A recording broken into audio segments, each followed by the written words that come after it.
mampu. Tapi subhanallah, yang saya ingat kalimat dari beliau pada waktu itu ketika saya hampir menolak menjadi ketua BAS itu.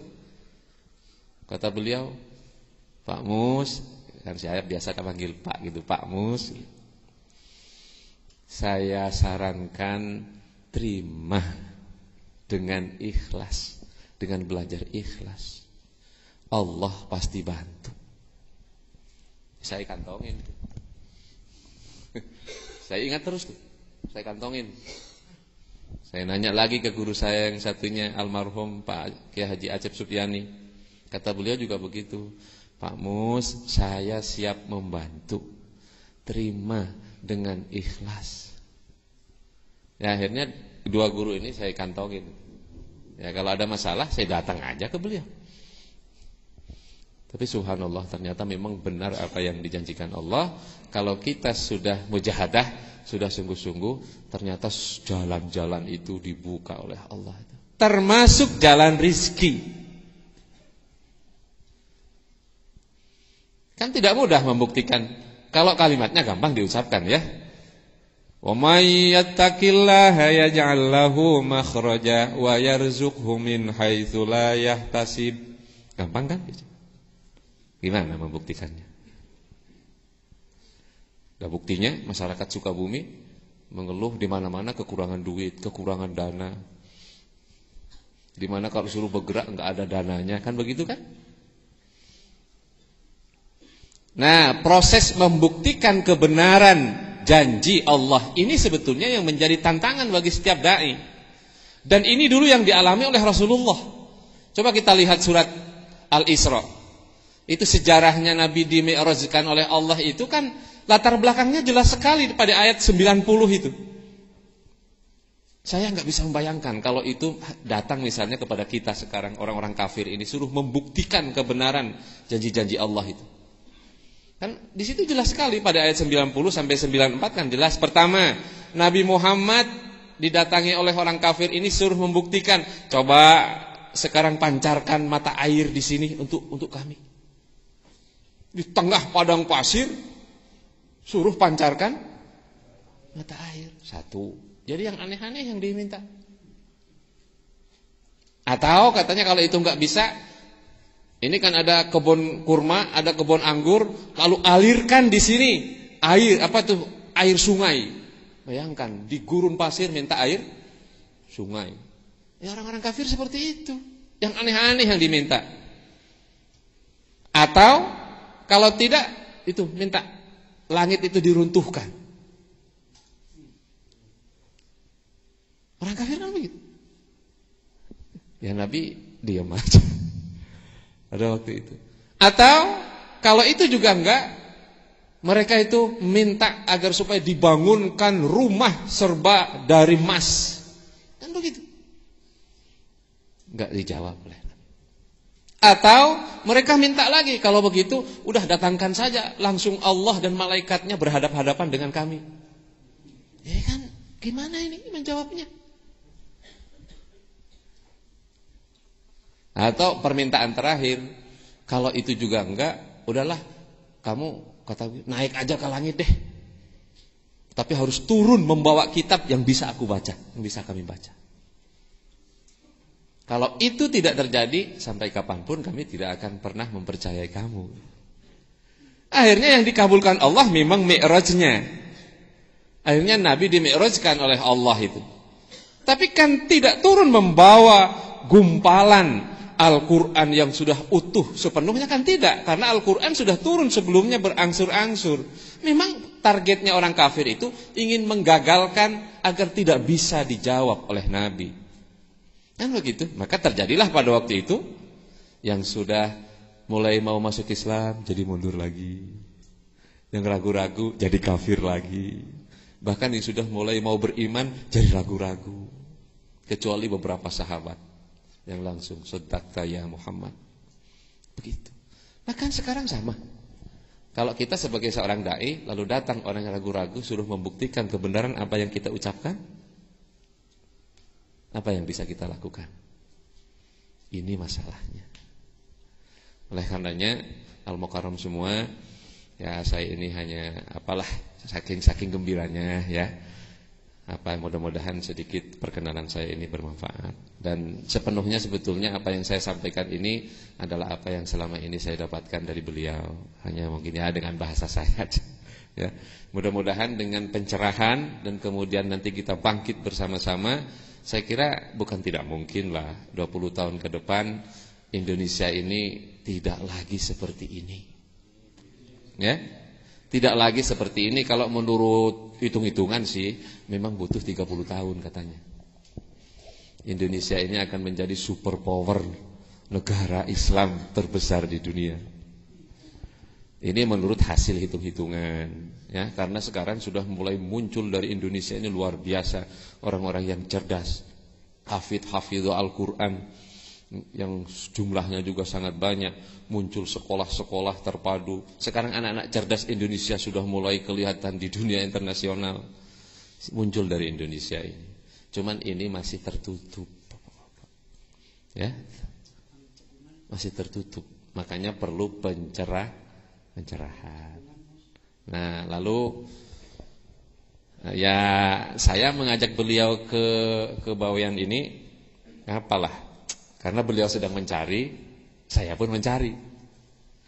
Saya selalu berpikir begini, sering menyampaikan kepada Al-Mukarram, yuk sekali-kali kita mempelajari kembali bagaimana sih sebetulnya para waliullah dulu yang 9 itu memperjuangkan negeri ini kok menjadi mayoritas Muslim. Padahal saya kalau naik mobil sekarang dari sini ke mana? Ke ujung genteng aja. Ke Surade itu butuh waktu sekitar 5 jam lah, bawa mobil. Kita telusuri sampai ke pojok-pojok sana kok semuanya menjadi Muslim. Pakai apa dulu para wali kita, para wali Allah? Pakai ini? Pakai harta? Kok bisa tembus sampai ke pelosok-pelosok? Kita jalan ke Sulawesi, jalan ke Sumatera, sampai di daerah kami sendiri yang terpencil Pulau Bawean itu, kok sampai tidak tersisa satupun orang yang tidak Muslim. Padahal kita sekarang mohon maaf, mengajak tetangga kita saja kita sekarang udah sulitnya, bukan? Yang perlu kita pikirkan ini bagaimana sebetulnya para waliullah dulu ini, kok sampai dakwahnya itu tembus sampai kepada titik-titik gelap yang rawan pada waktu itu, sampai mayoritas Indonesia ini menjadi Muslim. Dan terbukti keislaman di Indonesia ini tidak seperti umat Islam di lain tempat. Kita lihat di Afrika sekarang mulai punah. Kita lihat di Andalusia, di Spanyol, di Eropa mulai punah. Kita lihat di Timur Tengah sekarang juga begitu, mulai semakin berangsur masjid itu isinya orang-orang tua, anak-anak mudanya jarang. Tapi di Indonesia alhamdulillah, walaupun dijajah sampai 400 tahun oleh Portugis, oleh Belanda, ternyata umat Islam itu tidak berkurang, Pak. Tapi di Andalusia sekarang habis. Makanya sekarang jadi bahan kajian. Oleh karenanya ditelusuri, akhirnya ahli-ahli sejarah ini mengkaji di mana sebetulnya pusat spiritualitas Indonesia ini. Artinya tadi titik pencerahan tadi. Ada buku-buku yang bisa kita baca. Ya kalau saya yang mengungkapkan mungkin kurang pas. Ya tapi beliau mungkin sudah menyampaikan ya. Saya pernah menulis begini. Kalau ukurannya para wali Allah, kan para wali itu memang kalau dibilang pusatnya dulu ada di Jawa Timur, sekitar Gresik dan sekitarnya lah. Itu ada 5 wali itu ada di sana ya. Kemudian yang 3 di Jawa Tengah, yang 1 di Jawa Barat. Tapi kan tidak salah kalau sekarang justru dari Jawa Barat yang mempengaruhi ke Jawa Timur. Kan enggak salah kan? Nah, kemudian saya ajak beliau ke Bawean melakukan penelitian, tadinya begitu silaturahmi. Subhanallah, ketemu dengan salah seorang doktor yang menulis buku mengkaji tentang pencerahan di Republik ini. Buku itu salah satunya menjelaskan bahwa Indonesia ini diibaratkan abjad. Abjad mulai alif, ba, ta, sa, jim, ha, ho, dal, dal, ra, za sampai ya ya. Nah, di antara huruf-huruf itu ada huruf nun. Jadi Indonesia ini diibaratkan alif, ba, ta sampai ya. Nah, kemudian Pulau Jawa itu diibaratkan nunnya katanya. Diibaratkan nunnya. Nun itu kan bentuknya begini, ada titik satu di atasnya. Kalau enggak ada titiknya enggak bunyi kan? Kan begitu? Kalau enggak ada titiknya enggak bunyi. Nah, ada titik nun, kira-kira seperti itu. Ini abjad ini Indonesia itu ya. Ada titik nunnya itu. Nunnya itu adalah Pulau Jawa. Nah, orang sedang mencari titiknya ini. Karena hampir semua proses perubahan di Indonesia itu berasalnya dari Pulau Jawa ini. Coba lihat sekarang presiden kita juga Jawa semua. Ya Pak Habibie nongkrong sebentar. Sebentar ya, gak balik lagi ke Jawa.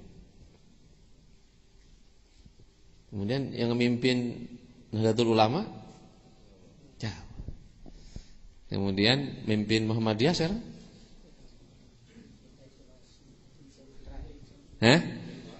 Oh ya, sekarang mulai sana. Tapi kan sejarahnya itu dari Jawa. Jadi memang sebetulnya ini kalau Jawa bangkit, Indonesia ceritanya akan bangkit. Kalau Jawa tercerahkan, rumusnya begitu, maka Indonesia akan tercerahkan. Nah, memang rumusnya seperti itu, dipahaminya seperti itu. Maka dulu Belanda mengambilnya tanah Jawa. Ini sudah kajian geografis, kajian geologis, kajian sosiologis sudah masuk semua itu. Nah, orang mencari sekarang.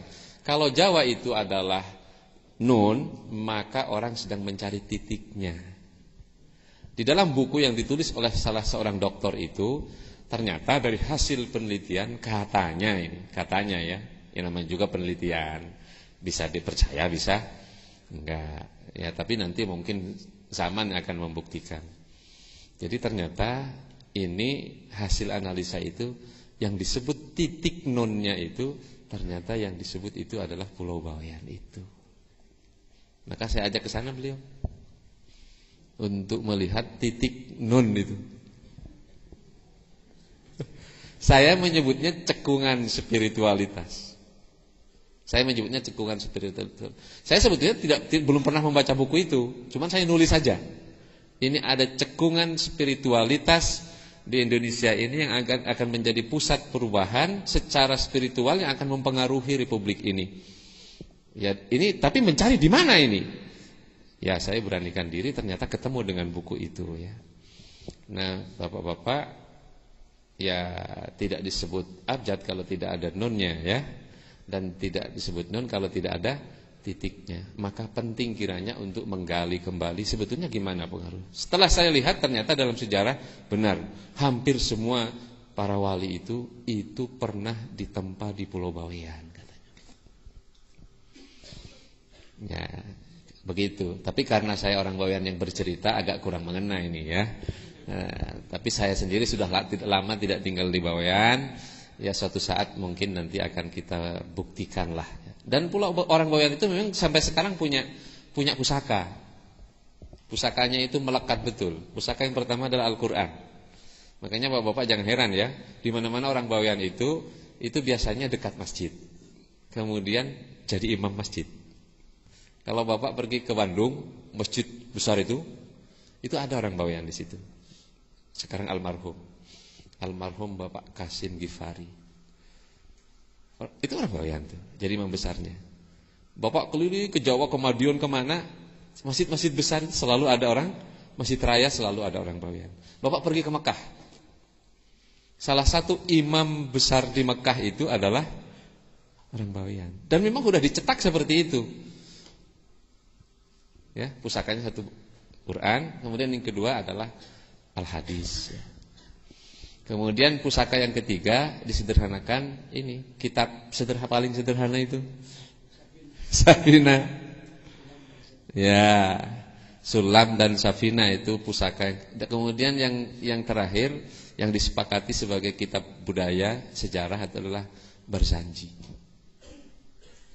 Makanya kalau masuk ke Bawean Bapak, tiap malam Jumat semua musola itu Bunyi Barsanji itu. Orang Bawean itu bisa membaca Al-Quran banyak awalnya dari baca Barsanji. Bisa diadu ya. Nggak bisa adu dengan saya kalau soal baca Barsanji. Nah, ini gambarannya seperti itu, sehingga ya mudah-mudahan dengan syariatnya saya bisa dipertemukan dengan beliau, saya bisa terbimbing ya. Kemudian saya bisa menimba ilmu, dan syukur alhamdulillah sekarang saudara makin banyak lagi. Ya, mudah-mudahan seterusnya kita masih diberikan waktu oleh Allah untuk bersama-sama, bukan hanya menyaksikan ya, tapi ikut andil dalam kebangkitan bangsa Indonesia ini ya, menjadi bangsa yang besar karena Islamnya. Ya, bukan besar karena kalau sekarang kan besar karena terkenal karena korupsinya ya, terkenal karena TKW-nya, terkenal karena apanya lagi?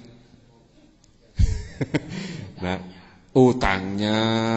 Ini Bapak semua ini wajah-wajah penghutang semua ini. Tuh, kelihatan kan utangnya 10 juta semua ini.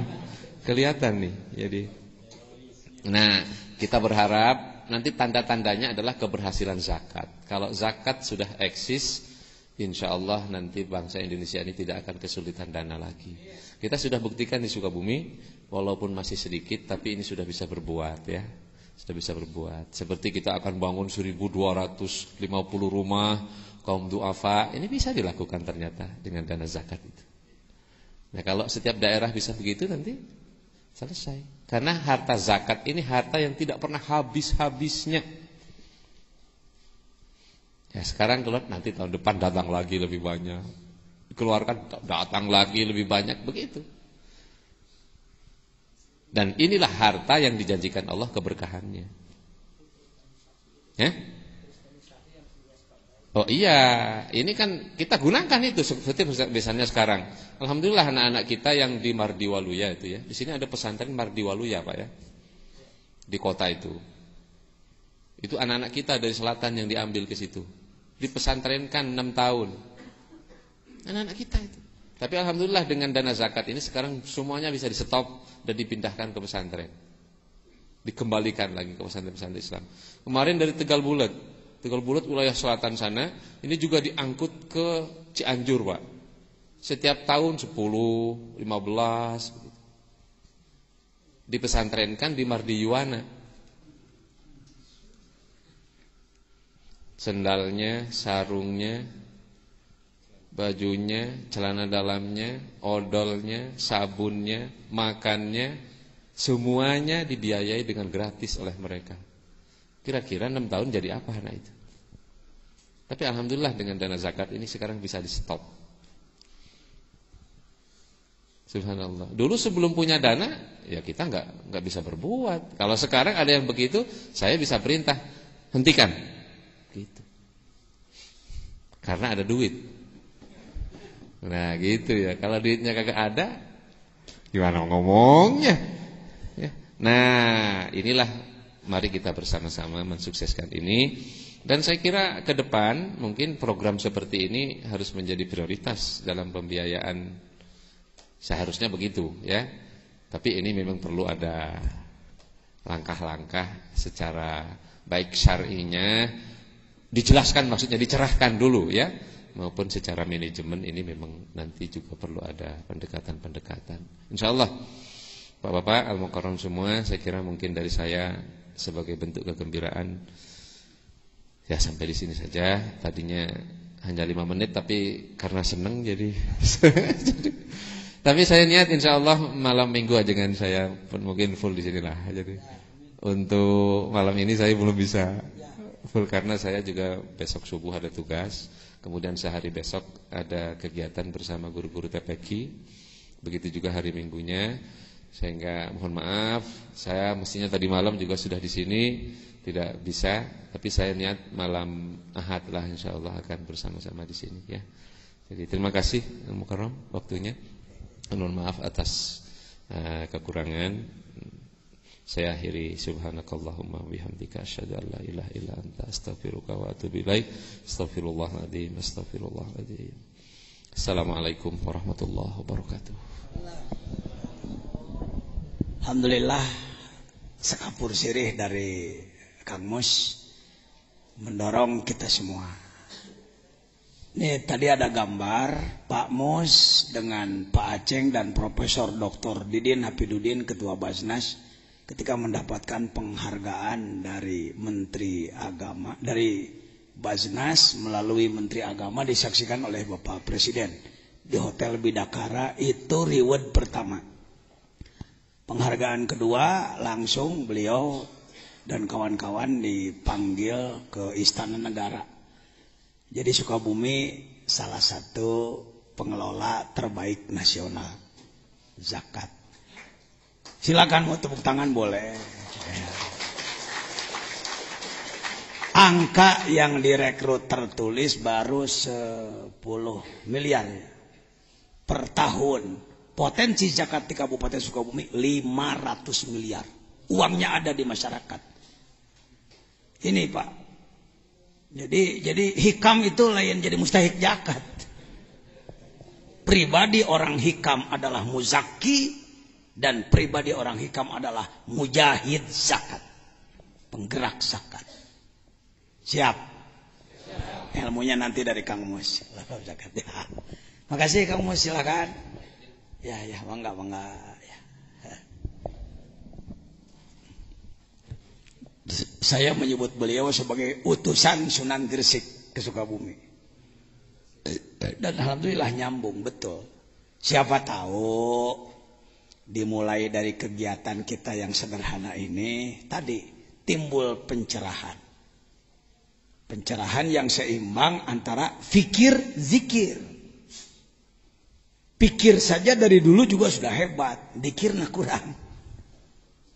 Dikir saja, pikirna kurang.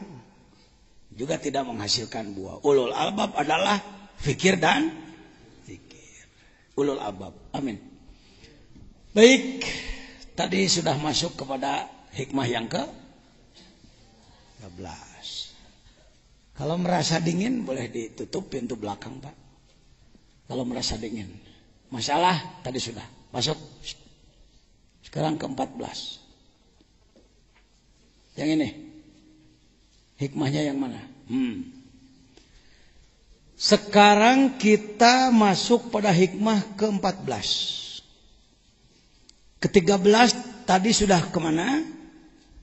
Hidup mesin, cahaya, berangkat, masuk ke hadirat Allah, faham rahasia.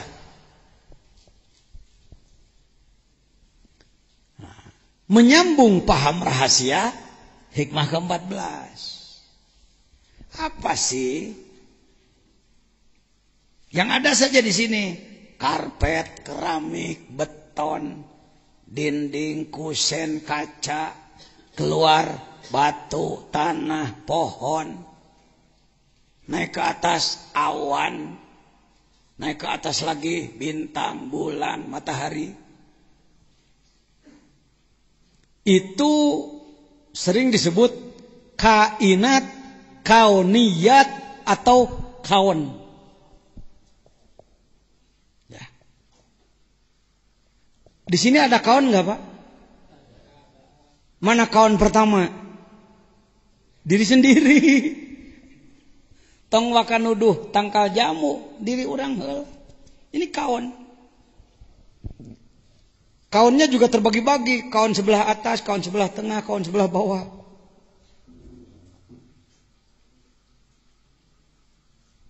Semua kaun, ya saya sebut judulnya yang ke-14 ini menembus kehadirat Allah melalui benda alam.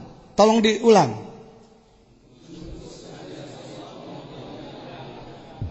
Gitu. Kita baru mengenal kepada Allah itu ibadah. Ibadah diserahkan kepada Allah, dibalas oleh Allah. Di otak kita yang ada baru kerja balas gitu. Bukan marifat, tapi kuli. Ini yang menjadi kurang bernilai. Ya, kalau saya sambungkan dengan obrolan Kang Mus, cuman Kang Mus karena orang berpendidikan tinggi bahasanya nggak porno, agak dipornokan sedikit, siapa tahu kegiatan inilah yang nantinya akan menjadi embrio bibit cerahnya Indonesia. Kalimat saya juga agak sopan sedikit, siapa tahu kan. Saya nyebut ini pasti bisi lain lah, bisi lain. Tapi ini ngali gambaran nama bangun rekennya. Bangun rekennya. Sebab ketika dimasukkan ke nasional masuk. Dibicarakan di TNI masuk. Disampaikan kepada para pembuat keputusan negara masuk. Ke gubernur masuk. Apalagi ke bupati. Al-kaun. Kenal kaun ya? Udah kenal kaun? Ada kaun ada? Mana? Yang kedua apa? Yang di sini aja yang ada apa? Tihang, apalagi dinding, karpet, kusen, batu, kaca, jam, speaker, muk, botol, HP, kopiah, pakaian, ya semuanya. Apa itu? Keluar yuk sedikit, keluar pakai dugaan aja. Di belakang ada apa? Kolam, ikan, air, rumput, pohon. Apalagi? Itu apa itu? Naik ke atas yuk terus. Di sana ada apa? Awan. Sana lagi. Bintang, bulan, matahari. Apa itu? Kesana lagi ada langit. Ada langit dalam arti samain, angkasa. Anzala minas sama imaan. Itu angkasa. Angkasa itu yang dimaksud air adalah awan. Awan di bawah pesawat. Kalau khalaqas sab'a samawat, 7 lapis langit, itu langit yang ditembus oleh Nabi Muhammad waktu Mi'raj. Bedakan ya antara langit bimakna atmosfer dan langit bimakna sab'a samawat. Beda itu, beda. Awas jangan keliru. Jangan keliru. Itu pun kaun. Neraka sudah ada. Sorga beda dari malaikat, jin, setan. Itu apa? Tak gitu. Beak kawan. Beak kawan tapi. Kulluhu. Semua kawan zulmatun. Kegelapan. Ini terang menurut lampu, tapi ini gelap. Menurut hakikat. Dinding ini gelap. Karpet ini gelap. Pohon gelap. Batu gelap. Apapun gelap. Kegelapan disebutnya. Lampu sendiri gelap. Sebab yang dimaksud nur bukan cahaya yang ini. Wa innama anarohu. Pakai innama lo. Sesungguhnya. Kang Romli mana jangan Romli? Sagaranten. Bantu di dia nyempot bae mana? Tadi bantuan. Wah. Bantuan mangmacakeun da jeung Kang Tantan capeun teh. Kang Hasan mana? Di dari sukan deui Kang Hasan, Kang Romli, Kang Yandi mana? Ih, ayo maneh lain di dari teh tadi. Kumaha pantugas maneh teh maturan Bapak. Lain nyarekan ieu mah. Keur nyerang. Di dari bantuan batur capek. Di kamari geus ditangtukeun. Asisten saya adalah kamu-kamu. Teu gampang asistenan anak tidak kudu bisa ngalogat tuh. Ngalogat hikam lain barang gampang. Belah dia. Ya, jangan rubah lagi ya. Sampai selesai kamu bersama saya di sini. Ragenah nitah. Ini santri-santri kami termasuk kelas-kelas jadi. Sanggupun alfiah hikam jamul jawame kudul juman al. Bukan tadi itu sarangupan barogaun santri para santri baroga. Ya. Baik. Dikenalan teh wa teh macana. Wa inna ma anarahu zuhurul haqqi fihi. Semua kawan baru dianggap bercahaya, tidak kegelapan. Awas ini harus hati-hati ngomong. Seimbang ilmu tauhid, mantek, munadzarah harus seimbang. Tigicelak seetik bisa salah ngomong, bisa dibaledogan ku jelema, bisa diporo ulama. Ini makanya hikam banyak yang tidak berani membahas. Sering-sering hikam ini ngabahasna sakarepna, hikamna ka kidul, pembahasan ka kaler. Saya tidak mau begitu. Semua kawan gelap dia. Gelap bukan berarti tidak terang. Tapi gelap menurut Pohodai tadi ngomong deh. Hakikat. Gelap menurut wa innama anarahu, dan pastinya baru menyinari terhadap kaun ini zuhurul haqqi fihi, dohirna Allah dina eta makhluk. Dalam Asmaul Husna ada az-zahiru al-batinu. Kalau saya tanya, ini telunjuk apa bukan? Terlihat apa tidak? Dohir apa batin? Saya masukkan ke ketek saya. Dohir apa batin? Sebut.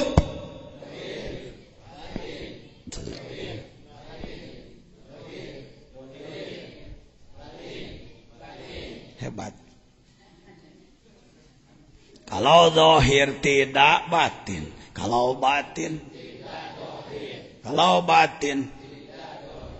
Kalau zahir, kenapa Anda mengatakan kalau zahir tidak batin, kalau batin tidak zahir, telunjuk saya ini? Kenapa?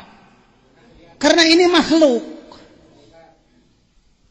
Ad-diddan la yajtami'an. Dua yang berlawanan tidak bisa berkumpul di makhluk.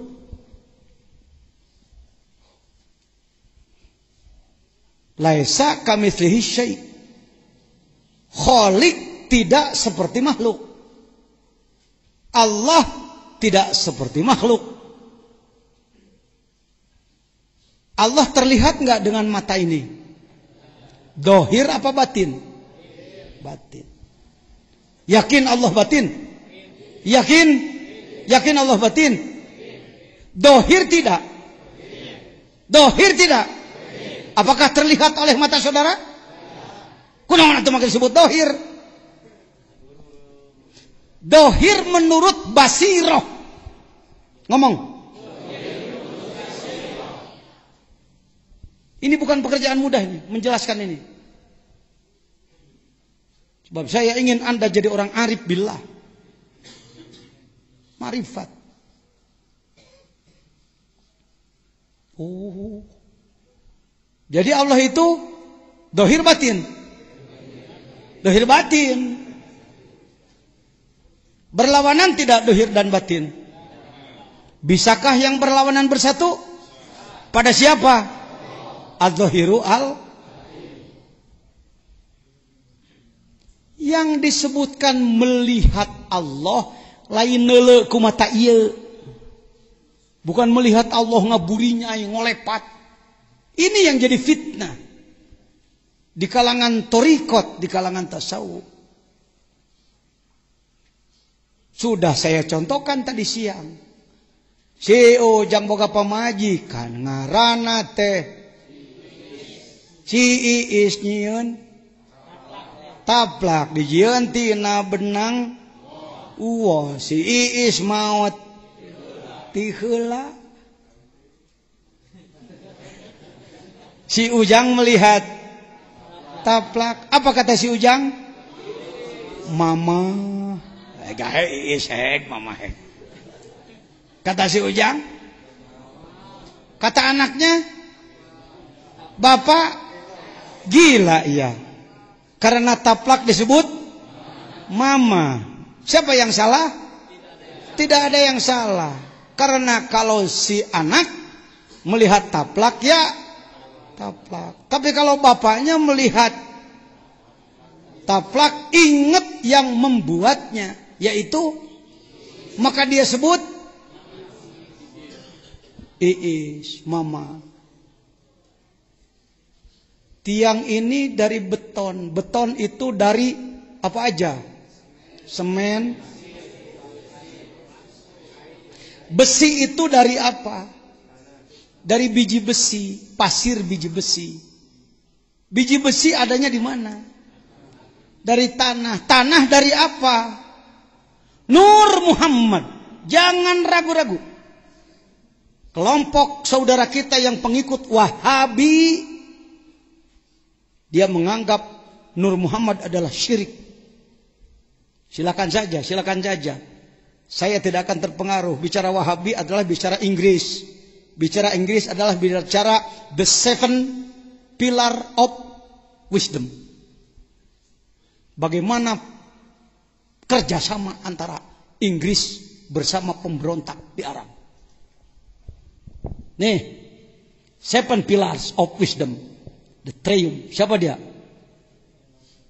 Lawrence. Ini orang Inggris ini, non Muslim dia, tapi bisa menyusup ke Arab dan membuat strategi, 7 strategi menghancurkan Arab. Bekerja sama dengan para pemberontak yang sedang hidup hari ini di Arab adalah pemberontak. Nih, dia ahli militer, ahli strategi. Mun aya nyaram kunut jeung macam-macam itu dari kelompok ini sebenarnya.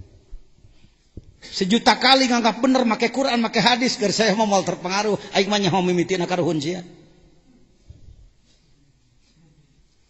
Bukan cuma nyuri kunut, bukan cuma nyuri tahi usoli, bukan cuma membuangnya gitu-gitu.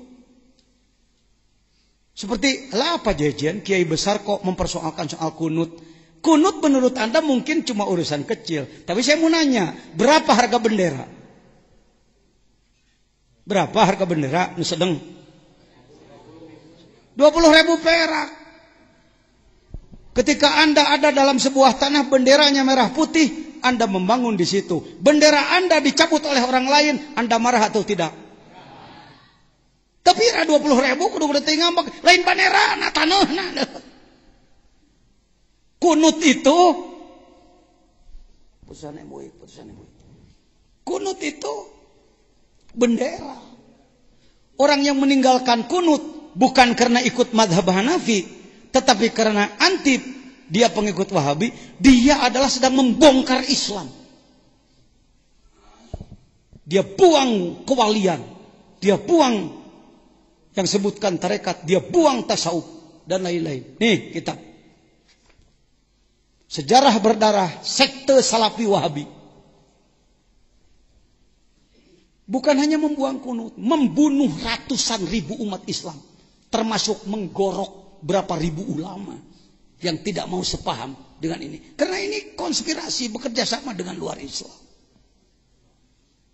Lain heureui ajengan jajan mempertahankan NU ahli sunnah. Sebab saya tahu betul sejarahnya, yang memasok senjata dan bermacam-macam Inggris karena kepentingan minyak. Karena kepentingan ini bukan pemahaman sempit saya, bukan. Saya tidak membentur mereka. Saya persilahkan mereka berpemikiran seperti itu. Tapi yang belum terbawa, jangan terbawa-bawa. Bahaya itu. Mereka menyebut tarekat musyrik. Tekago menyebut tarekatnya musyrik. Sejarah Berdarah Sekte Salafi Wahabi. Mereka membunuh semuanya, termasuk para ulama yang tidak sepaham. Buku ini buku tentang Himpunan Keputusan Musyawarah Nasional 8 Majelis Ulama Indonesia. Di dalamnya ada pemikiran orsinil dari saya tentang gerakan nasional pengamalan ajaran Islam. Mereka sulit disadarkan, tidak akan mau kembali, Pak. Sebab mereka sudah didoktrin bahwa selain kamu adalah musyrik. Karena itu bunuh saja. Dibunuh. Banyak, biarlah saya tidak terlalu panjang lebar bicara soal ini. Justru tasawuf paling dibenci oleh mereka. Kitab hikam ini kitab haram bagi mereka. Najis. Sebab ini merusak akidah menurut mereka. Termasuk bicara Nur Muhammad di dalam Barzanji. Wa kaifa tad'u ila dunya daruratuman laulahu lam tukhrajid dunya minal adami. Bahasa Inggrisnya, now, how can the necessity of such a noble personality and claim him to word this word? Ayalah nu kitu ku teh mah di dieu. Hek fotokopi heula memeh balik. Ngarah mawa burdah diterjemahkan dalam bahasa Inggris. Di mana Pajajian? Di Singapura. Kalau saya diundang ke sana suka cari apa karya mereka. Nu paling handap eta mah bahasa Sukabumi. Rek kumaha butuhna jungjunan kana dunia lamun teu aya anjeunna ieu dunya moal aya. Bumi tidak akan ada kalau tidak ada Nur Muhammad. Yakini itu. Allahumma sholli ala Muhammad. Nur Muhammad dari mana? Dari Nur Jamalillah nyebutna. Naon cenah? Nur keindahan Allah. Allahu nurus samawat. Tuh, ti Allah jadi naon? Tina zat Allah jadi naon? Nur Allah jadi naon? Nur Muhammad jadi naon? Kalau Anda ikut ISQ-nya Pak Ari Ginanjar, Anda mengenal istilah Big Bang. Big Bang adalah ledakan besar. Ledakan besar menurut teori ilmu pengetahuan, kalau menurut ilmu salaf itulah Nur Muhammad menjadi makhluk. Sudah diraba berapa umurnya? Kurang lebih baru 15 miliar tahun. 15 miliar tahun, artinya 1.500 juta tahun. Ini ISQ, ini gedung 165. Kok Pak Jajan tahu saya tuh Pak Haji Mahfudin dan kawan-kawan adalah peserta eksekutif. Bahkan secara tidak formal saya mendapatkan tugas dari Pak Ari. Kang, panuhun alumni-alumni saya dibina oleh Akang. Kata beliau bersama Pak Wahdi. Pak Ari. Baik hadirin. Big Bang. Big Bang adalah kalau menurut ilmu santri salaf, Nur Muhammad menjadi semua makhluk. Jadi nyambung te tina taplak kasih Iis. Tadi nyambung. Ya taplak teh menang saha? Maka taplak disebut enak ieu tihang. Tihang make pasir, pasir tina taneuh, taneuh tina Nur Muhammad, Nur Muhammad tina Nur Jamalillah. Allahu Allah, Allahu Allah dalam kalbu.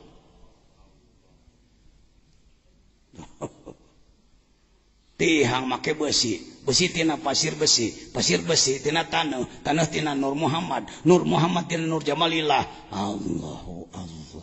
Kitu nu disebutkeun ningali Allah teh.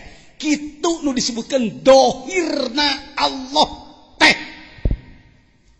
Bukan Allah dohir ngagaya bag, ngaburinya. Bukan gitu. Jadi Allah dohir. Jangan minta lebih dohir daripada ini.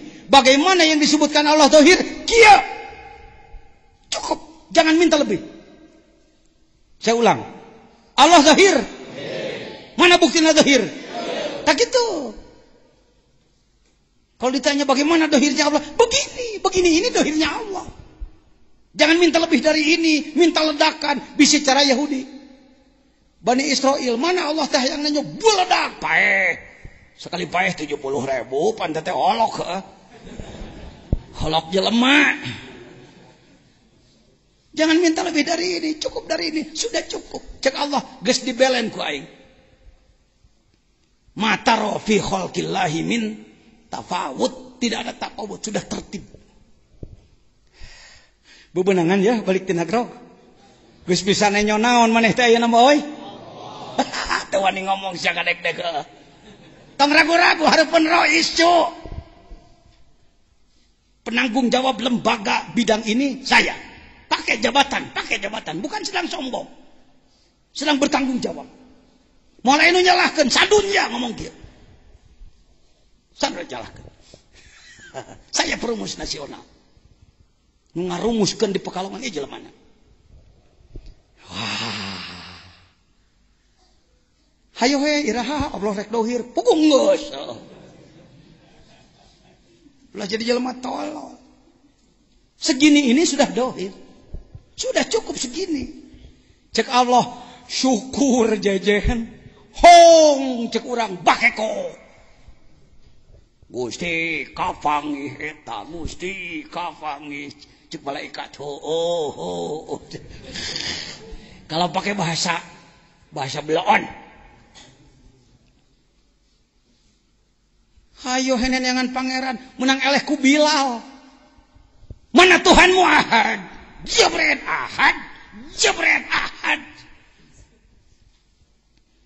Bilal teu masantren teu naon teu ngaji hikam teu.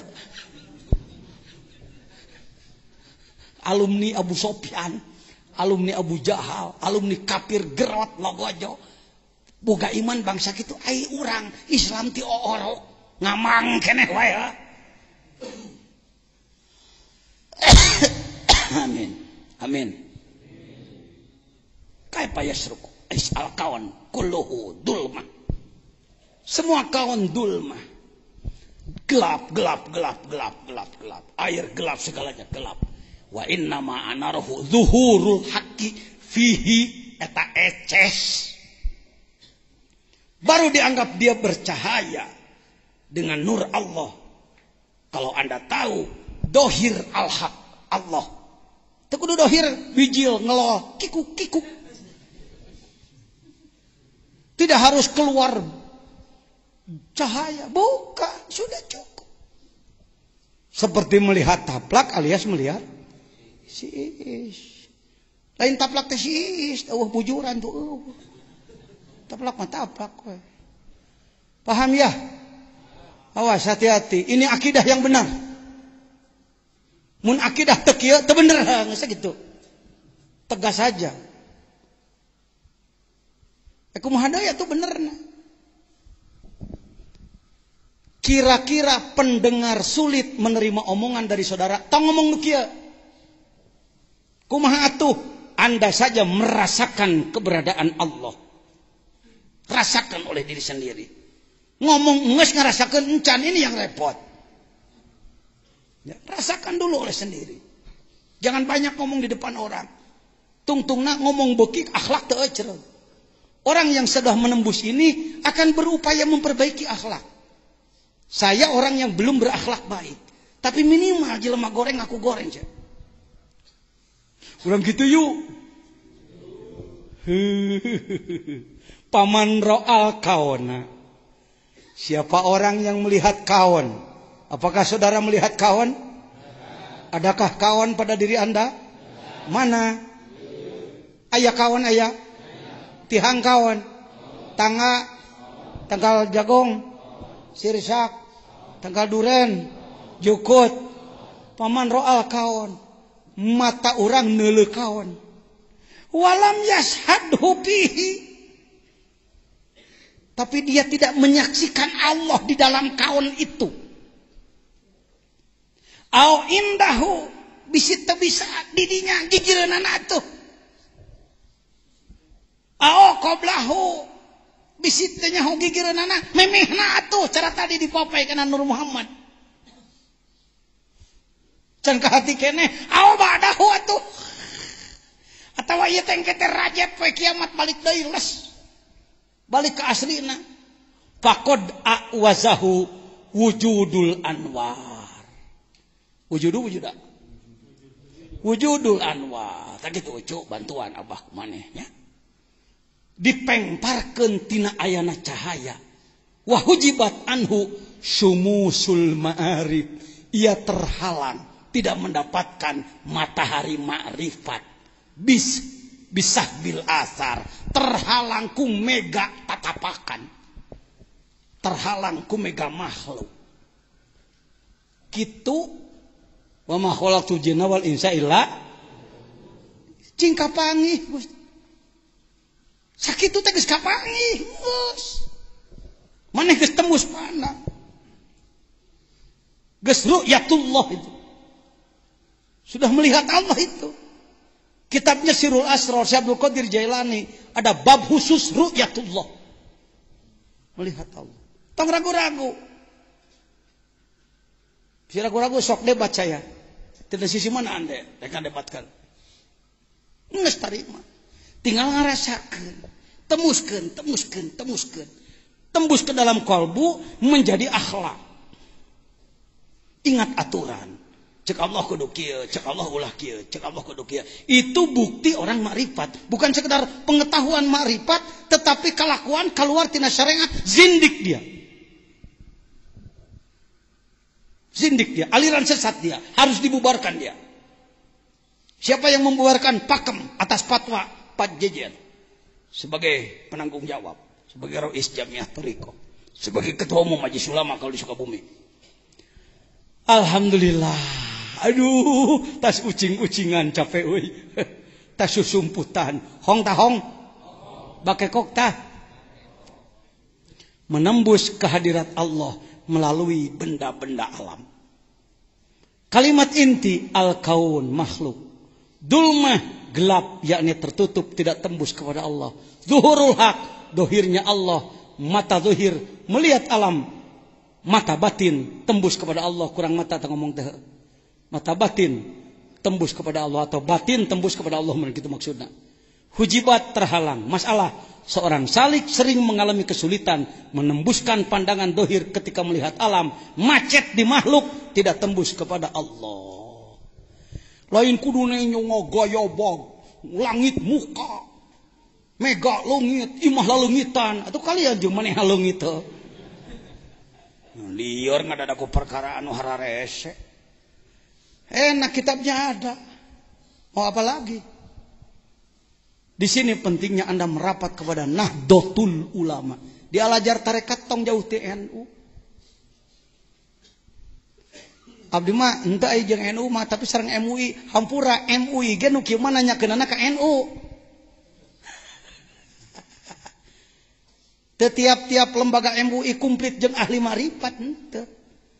Loba MUI malahanan di luar ahli sunnah wal jamaah. Jadi kalau Pak Jejen bagaimana cara bertanyanya? Enggak sulit kalau saya. Saya tinggal bertanya kepada ketua MUI. Pak Jejen, cek saya ini bener teh, cek saya bener tuhnya. MUI geus ngajawab ieu. Ketua umum nu ngajawabna. Pentingnya jabatan di situ, Pak. Lain keur ngadeukeutan bupati. Ngaletakan ngenta duit. Ente mah.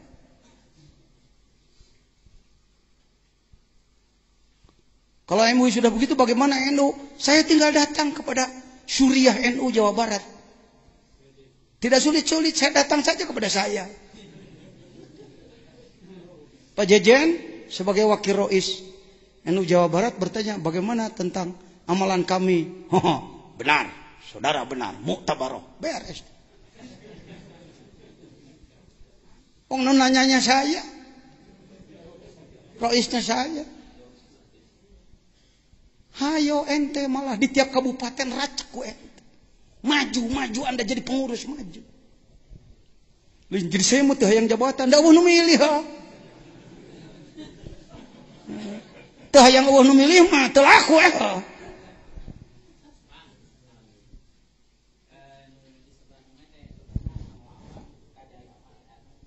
Kumaha?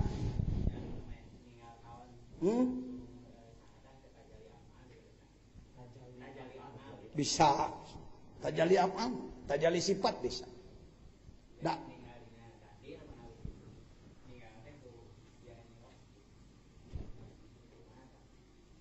Cacing tarik nyariosna tong les-lesan gitu.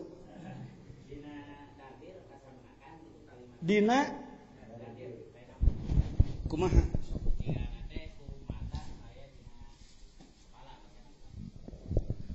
Ningal saha? Ku Nabi Muhammad bi ainil basirah. Jadi yang disebutkan Nabi Muhammad bertemu dengan Allah kan bayangan orang begini. Maka Nabi Muhammad nepi ka langit kahiji, papanggih jeung para nabi, asup ka Sidratul Muntaha, asup ka Raprap Qobaqosena. Deus ka Gusti Allah. Bayangan orang Allah na keur diuk kitu nya.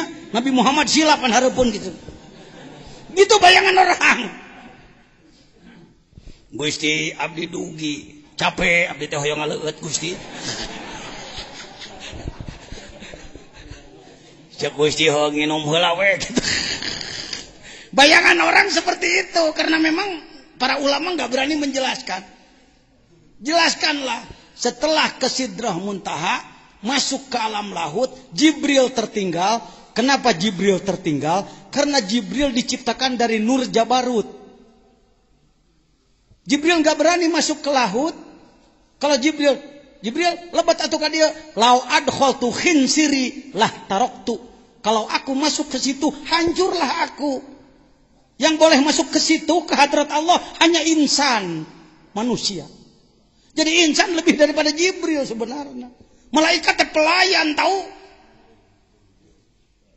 Malaikat teh pelayan ngan belegu ge jelemaana urang mah cek malaikat pusing aing ngalayanan jelema eta. Kasebeleun di layanan teh kalau kasebeleun hen nyeblok tak diseblok ke tsunami. Jadi bukan masuk sub Nabi Muhammad dituluy lempang, diiring ku para pangiring, tok trek carana film Dinasti Ming menghadap kepada sang kaisar, lain gitu. Karena itu Jibril tidak masuk. Les geus teuing kumaha susah disebutna. Mala ainun ra'at wala udunun sami'at wala khatara ala qalbi bashar. Maka Allah ngawajibkeun ka Nabi Muhammad siga kieu ceuk Allah teh Muhammad dengekeun aing rek ngomong sia wajib sumuhun. Sudah tidak bisa disebut ya. Jadi dengan mata apa bertemu teuing we teh nyaho teh ka dinya mah. Tibatan orang capek-capek mikiran eta mending nyilu ka dinya. Anda sendiri bisa masuk ke situ. Kapan? Sekarang. Dengan apa? Dikir khofi. Dikir khofi itu ibadah nu geus teu kadeteksi ku malaikat. Ai kudu dieceskeun mah. Mun la ilaha illallah babacaan huntuna dituliskeun ku malaikat ganjaranna saanu. Kalau dikir khofi lepas. Malaikat geus teu bisa ngadikte. Itu Anda sedang belajar masuk ke lahut. Nepi teuing tong di pikiran. Nu power teu nepi asa nepi jadi nenepian. Gusti nu Maha Suci, Gusti naon sia teh borokokok. Jadi tidak ya. Sulit disebut dengan mata mana tos we eta mah kitu. Daripada capek-capek mikiran, eueuh nu wani nyebutkeun katerangan dina dardir dina naon ge. Ya. Sebab Nabi Muhammad sendiri setelah masuk ke alam itu teuing dikumahakeun jasadna ku Allah. Teuing dikumahakeun, teuing utuh keneh jasadna, teuing make nu kumaha, geus teu apal. Ya. Kalaupun nyedek-nyedek teuing nanyona kunaon ku ain basirah we kitu. Lain ku panon ieu, lamun katempo ku panon ieu Allah aya gaya bagna ke. Jadi mujassimah, jadi Allah jisim, jadi Allah henteu laisa kamitslihi. Jadi Allah hendak yamuhu binafsihi bisa murtad. Paham? Saya gitu teruskeun. Sok. Yang masih kesulitan masuk ke otak dalam hal ini bertanyalah. Sebab Anda pulang dari sini sudah tidak ada keraguan lagi. Tinggal masuk di pengamalan nanti. Beres? Beres ya? Haha, ieu mah pang seru naik. Di antara 292 mulai seru karena Anda sudah masuk tadi kepada apa? Yafhamu daqo ikol asror. Geus mulai paham karena rahasia sakabeh perkara. Tong rewas mun salira engke.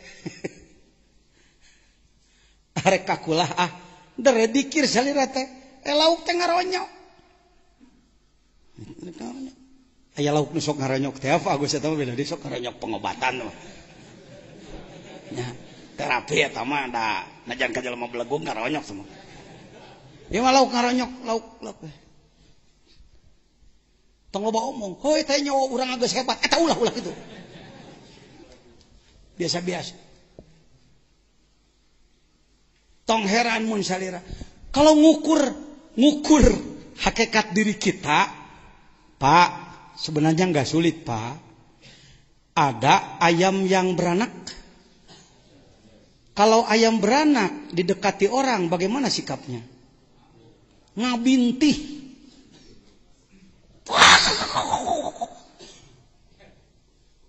Coba tanya ke ayam, "Yam, kunaon meunang ngabintih?" Tanya teh careuh.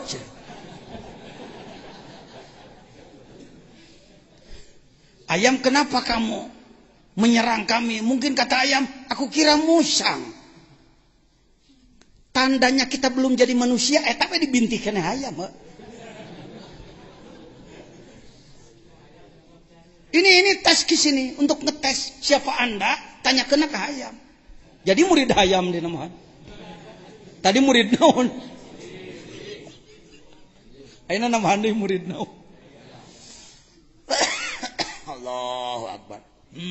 Koreng. Cerita sedikit Saya belum buka kitabnya. Yang jelas zaman Nabi Daniel, rajanya raja siapa sih waktu itu? Hah?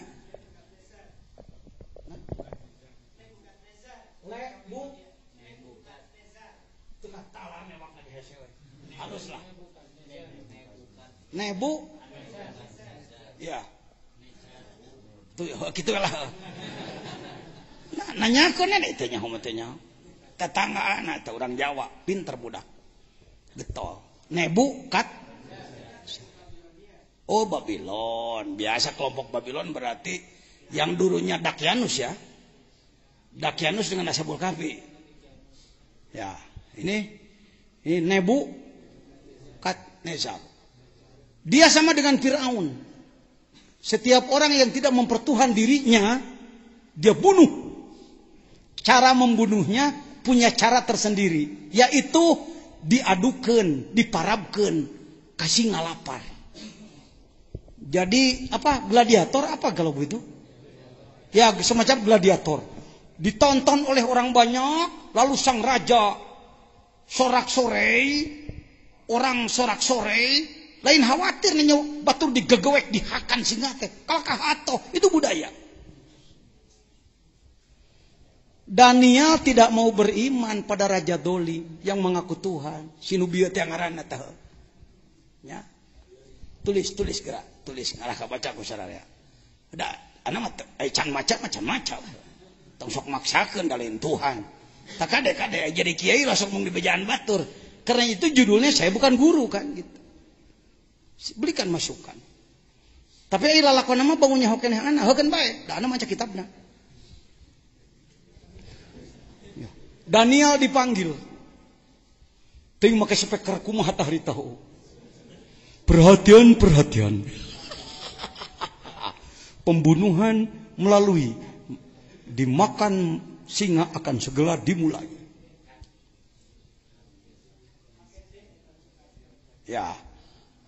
Maka dikeluarkanlah siapa? Orang lain dulu. Orang lain datang ke tengah lapangan terkurung, maka dikeluarkanlah singa buas, singa lapar.